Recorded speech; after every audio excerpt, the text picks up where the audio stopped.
The Australian coal industry is among the largest exporter of coal in the world. In recent years, this has become a concern with respects to carbon emissions and climate change.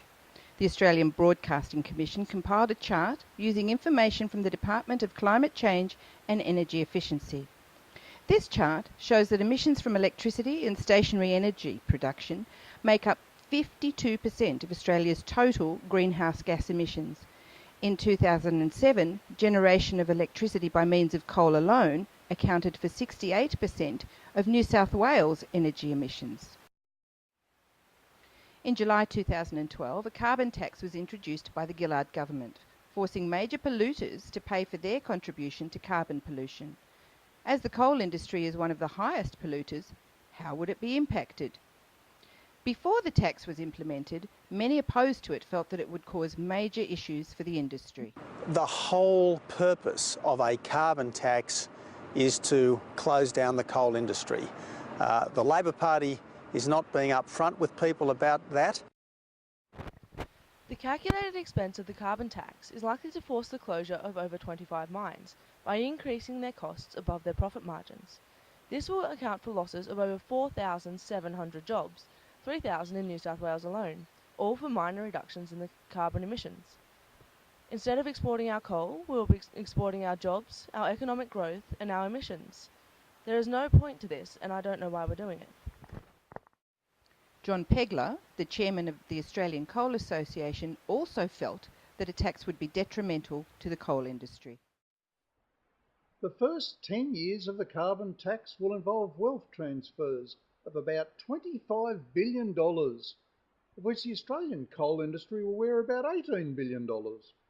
It is simply economic redistribution dressed up as environmentalism. Both Williams and Pegler are experts in their field, but may have a biased view on the issue due to their positions in the industry. So, what is the opinion of those outside the coal industry's immediate family, so to speak? For very top drawer assets, we're really seeing there's still willingness of foreign acquirers to buy those. Where the impact is probably going to be more felt is really in the more marginal mines, where this additional cost could be the difference between early closure or not. Well, the carbon tax will put pressure on wary fossil fuel companies to go ahead with their more modern, expensive methods and encourage them to leave behind their cheaper, old-style operations. The old technology is far from environmentally friendly, and the extra push of the carbon tax is what's needed to get the ball rolling towards an efficient industry. George Brandis, the opposition deputy Senate leader, had the following to say on the government's policy in a 2011 ABC interview. The Labor Party is maintained in office by parties whose official policy is to close down the Australian coal industry. The Australian Coal Association's Ralph Hillman also spoke to the ABC in 2011, expressing his concerns about Australia's market share in the worldwide coal industry. Australia will certainly continue to be a player, but we will probably, with this tax especially, lose market share. We will become a less dominant player.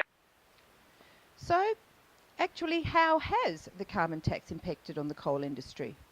Although it's still early days, little negative impact has been felt so far that can be linked solely to the carbon tax.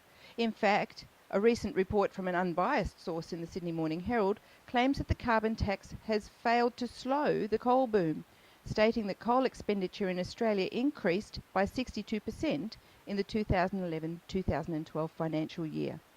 Although this appears to be an indication that the coal industry is growing despite the introduction of the carbon tax, more time is needed to gauge the impacts. We'll follow this issue as more is discovered about the impacts of the carbon tax on the coal industry. We'll check back with you at a later time. Goodbye for now.